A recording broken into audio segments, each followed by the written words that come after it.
Now when I went up, excuse me.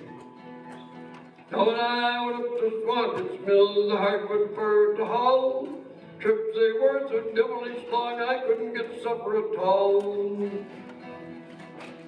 My knees are getting worried, my team's are getting poor, and I'll be damned if I'll haul log for Swancott anymore. It's 4 o'clock in the morning, to the gummy spruce we go. Some of the loggers so damn stiff they ain't got the lifeboat row. Colonel Colton says to Costy, you're stiff as starch.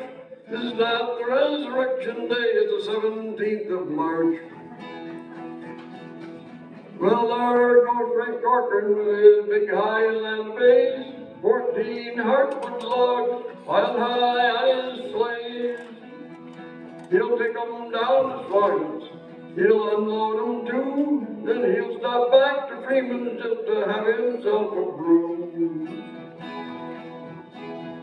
There's Fife and George Darling and Andy Burke too. When they get together, they make a fine crew.